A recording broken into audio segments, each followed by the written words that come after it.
السلام علیکم ورحمت الله وبرکاتہ. دوستانو نن به دا خبره کوو چې خپل جیمیل اکاونټ چې کوم دی، کوم ګوګل اکاونټ چې جیمیل اکاونټ دا به څنګه د خپل موبایل نه یا لپټاپ نه څنګه به ډیلیټ کوو. که فرض که تاسو خپل موبایل خرڅوئ یا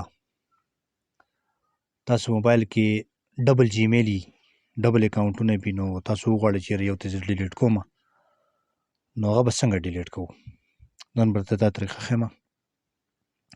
جیمیل ډېر اهم شی دی، لکه څنګه چې ما تاسو ته مخکې ویډیو کې ویلي وو چې دې کې اکثر ستاسو ډیټا هم سټور کېږي. تاسو کله موبایل خرڅوئ نو کوشش کوئ چې خپل جیمیل چې کوم دی، خپل جیمیل له هغې نه ډیلیټ کوئ. نن درته دا ښیم چې په څه طریقه به موږ خپل جیمیل د موبایل نه ډیلیټ کوو.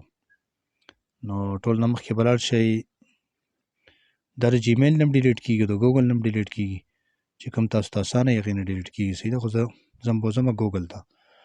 ټول نه مخکې ګوګل باندې به کلیک کوئ.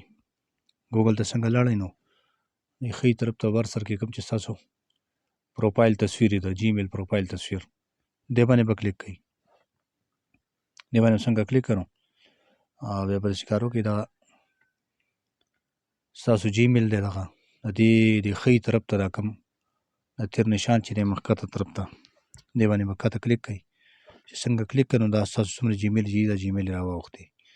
نو اوس په دې کې فرض کړه زه د یو جیمیل ډیلیټ کول غواړم، نو کښته به راشئ، دلته تاسو ته لیکلي دي دا منیج اکاونټ ان دس ډیوایس، دې باندې به کلیک کوئ. صحیح ده، منیج اکاونټ ان دس ډیوایس، دې باندې څنګه کلیک کوئ نو دلته به ټول ستاسو چې څونه جیمیل دي څونه دغه دي دا ټولې به کولاو شي.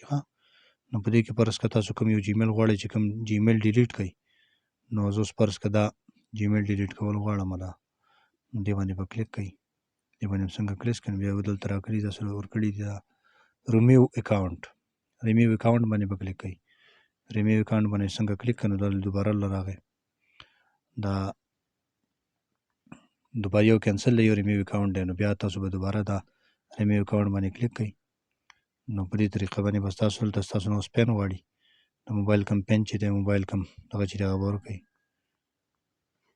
موبایل پین چې څنګه ورکوئ نو دا ستاسو اکاونټ چې دی په دې طریقه باندې به اکاونټ ډیلیټ شي.